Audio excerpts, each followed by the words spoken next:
Creativity होता क्या है, ठीक है। अगर किसी बच्चे से पूछे तो क्रिएटिविटी होता क्या है, क्रिएटिविटी का मतलब क्या होता है, नवीनता, कुछ नया, ठीक है। नवीनता के साथ क्या होना चाहिए, वो उपयोग भी होना चाहिए, उपयोगी भी होना चाहिए, ठीक है। उपयोगी का तत्व, ठीक है। जैसे नवीन, ठीक है। क्रिएटिविटी का क्रिएट मतलब कुछ नया करना, कुछ नई चीज़ का निर्माण करना, किसी की नई सोच, किसी नई तत्व को उत्पन्न करना, यही कि आपकी क्रिएटिविटी है, ठीक है। यदि कोई भी कार्य कर रहे हैं, ठीक है, वो दूसरों से हटके होता है या फिर नया होता है, उसी को हम क्या बोलते हैं, क्रिएटिविटी कहते हैं। जैसे हमने किसी का भी आविष्कार किया, अगर वो किसी की उपयोगिता नहीं है तो वो सृजनशील नहीं होगा, ठीक है, क्रिएटिविटी नहीं होगा। अगर किसी ने किसी चीज़ का आविष्कार किया, अगर वो उपयोगी भी है तो वो क्या कहलाएगा, सृजनशील कहलाएगा, ठीक है। इसको डिटेल में समझते हैं। सृजनात्मक को ही रचनात्मक कहते हैं और इंग्लिश में इसको क्रिएटिविटी कहते हैं। सृजनात्मक का अर्थ है नव निर्माण करने की योग्यता, ठीक है, कुछ नया निर्माण करने की योग्यता।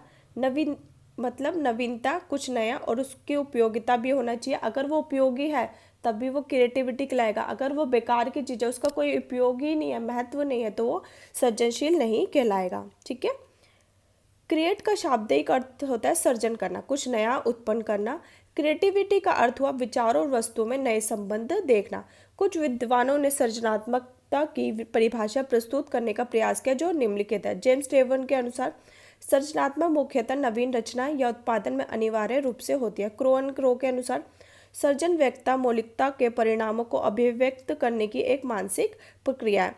अब सृजनात्मक की प्रकृति कैसी होती है, नेचर ऑफ क्रिएटिविटी क्या होता है, ठीक है, क्या होता है, ठीक है। जो क्रिएटिविटी है वो अर्जित एवं जन्मजात होती है, हमारे जन्म से इनबॉर्न होती है या फिर हम उसको एक्वायर करते हैं क्रिएटिविटी को। क्रिएटिविटी का बुद्धि का सामान्य स्तर होना चाहिए, ठीक है। बच्चा क्रिएटिविटी कब होगा, जब बच्चे का सामान्य स्तर मतलब जो उसका बुद्धि का आईक्यू है वो सामान्य स्तर से क्या होगा, ऊपर होगा, तभी वो बच्चा क्या होगा, सृजनशील होगा, ठीक है। जो बुद्धि का आईक्यू उसके 90 से 110 से ऊपर ही होना चाहिए, तभी वो बच्चा क्या, बालक सृजनशील होगा, ठीक है। बुद्धि का सामान्य स्तर होना आवश्यक है। बुद्धि का धनात्मक सहसंबंध होना तो सृजनात्मक कहलाता है, ठीक है। अब क्या है, बुद्धि उपलब्धि का सृजनात्मक से नकारात्मक संबंध भी होता है, ठीक है। अब कुछ बच्चे होते हैं, जरूरी नहीं है कि जो सृजनशील व्यक्ति होगा वो क्या होगा, उसने कोई शैक्षिक उपलब्धि प्राप्त करी, वो हमेशा फर्स्ट ही आता हो, हर चीज़ में अच्छा ही हो, ऐसा ज़रूरी नहीं है। तो ये क्या होगा, नेगेटिव भी संबंध बन जाते हैं। लेकिन वो बच्चा क्या होता है, क्रिएटिविटी होता है, ठीक है, सृजनशील बालक होता है, ठीक है। ज़रूरी नहीं है कि उसने एजुकेशन में अच्छा कर रखा है, लेकिन तब भी वो क्या होगा, क्रिएटिव बालक होगा, ओके। अब जो सृजनात्मक बालक होते हैं उनकी सोच कैसे होती है, ठीक है। जैसे आपको पता है एक टाइप का लेंस होता है, इसे क्या बोलते हैं, अपसारी लेंस, और एक होता है अभिसारी लेंस, ठीक है। अपसारी में क्या होते हैं, जो किरणें होती हैं वो एक यहाँ से लेके यहाँ तक फैलती रहती है, ठीक है। लेकिन अभिसारी जो लेंस होता है उसमें किरणें एक बूंद पर जाके क्या होते हैं, मिल जाते हैं, इसी को क्या बोलते हैं, अपसारी और अभिसारी, ठीक है। अब हम इससे जोड़ते हैं जो अपसारी चिंतन होता है, ठीक है। मैंने आपको जैसे पूछा इंडिया के बारे में मुझे बताए, तो हर बच्चे के क्या होंगे, अलग अलग व्यूज़ होंगे, ठीक है। मैंने ये पूछा भारत की राजधानी क्या है, तो आपने बोला न्यू दिल्ली, सबके आंसर क्या होंगे, सेम होंगे, है ना। तो सृजनात्मक जो बालक होता है उसका जो चिंतन होता है हमेशा क्या हो रहा है, अपसारी होता है, बहुत सारे चिंतन होते हैं उसके, ठीक है। वही बालक क्या कहलाता है, सृजनशील बालक कहलाता है, ठीक है। लिंग, बॉयज़ और गर्ल्स, ऐसा बिल्कुल नहीं है कि बॉयज़ ज़्यादा सृजनशील होते हैं गर्ल्स के कंपैरिजन, या फिर गर्ल्स ज़्यादा सृजनशील होते हैं बॉयज़ के कंपैरिजन, ठीक है। तो ये किसी में भी हो सकता है, इक्वल भी हो सकता है और इससे ज़्यादा भी हो सकता है, ठीक है। अब जो सृजनशील व्यक्ति होते हैं, ठीक है, बालक होते हैं, हमारे मस्तिष्क में दो गोलार्ध होते हैं, एक लेफ्ट और एक राइट होता है। जिसके अंदर लेफ्ट गोलार्ध अधिक होता है उसमें लॉजिक थिंकिंग ज़्यादा होती है, उस बालक में क्या होते हैं, लॉजिक तार्किक चिंतन ज़्यादा हो। और जिस बालक के अंदर राइट गोलार्ध ज़्यादा होता है तो उसमें क्या बालक होता है, क्रिएटिव होता है, ठीक है। वो क्या बालक होता है, सृजनशील होता है, ठीक है। जिसके अंदर दाया गोलार्ध अधिक होता है वो बालक सृजनशील बालक होता है, ठीक है। चलिए, सृजनात्मक सार्वभौमिक होता है, सभी के लिए होता है, ठीक है, हर जाति के लिए, सबके लिए सृजनात्मक सार्वभौमिकता होती है।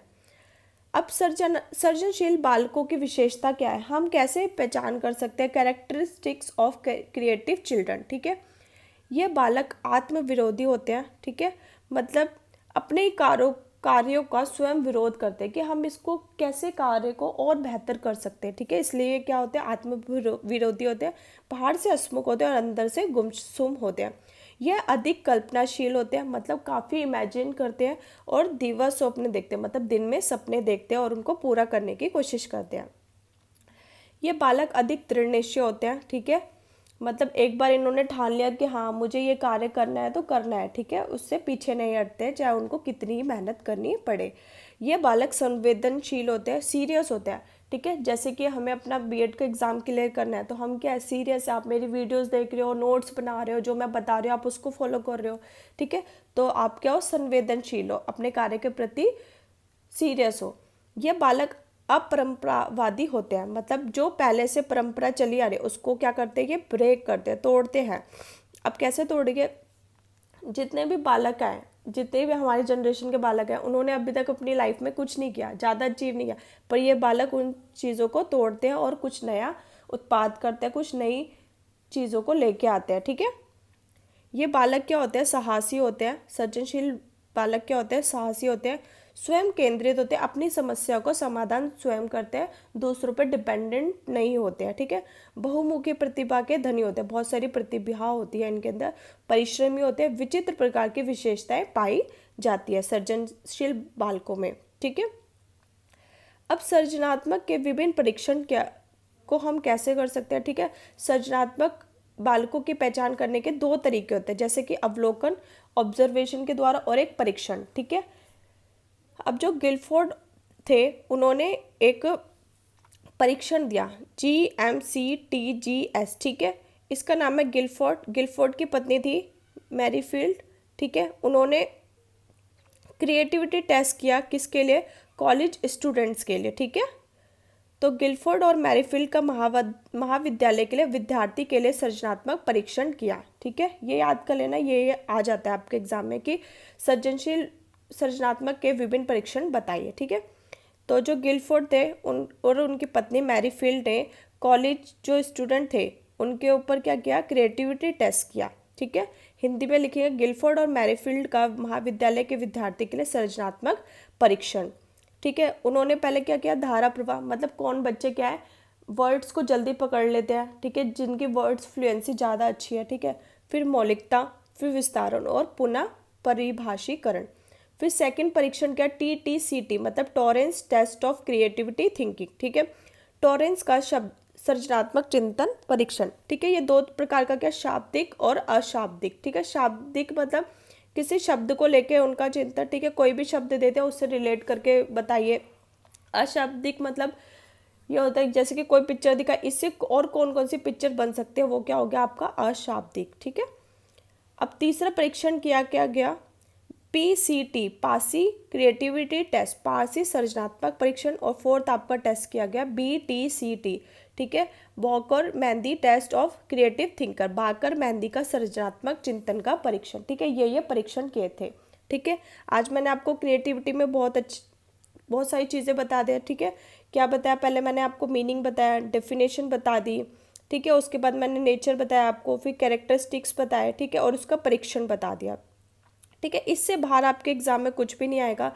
ये आपका अगर आपका आता है, ये शॉर्ट में आता है, तो बस आप क्या लिखोगे, इसके मीनिंग लिख देना, डेफिनेशन, नेचर लिख देना और इसकी विशेषताएं लिख देना। जो मैंने विशेषताएं बताई अपने वर्ड्स में उसको 2-2 लाइन में एक्सप्लेन कर देना, बस, इससे ज़्यादा आपको लिखने की ज़रूरत है। अगर आपका ये आता है, लॉन्ग में आ जाए, तो आप ये सारी चीज़ें लिख देना, परीक्षण भी ऐड ऑन कर देना, तो आराम से ये आपका 5-6 पेजेस बन जाएगा। ठीक है, जो जो इंपॉर्टेंट पॉइंट्स बनाती हो, ठीक है, उसको अपनी लैंग्वेज में 2-2 लाइन्स पे डिस्क्राइब जरूर कर दिया करो। ठीक है, इससे आपका आंसर भी लॉन्ग हो जाएगा। ठीक है, जो आपका टीचर होता है वो सिर्फ आपके पॉइंट्स देखते हैं, आपकी एक्सप्लेनेशन कोई नहीं देखता, और ना ही किसी टीचर के पास इतना टाइम है कि आपकी एक्सप्लेनेशन को देखेगा।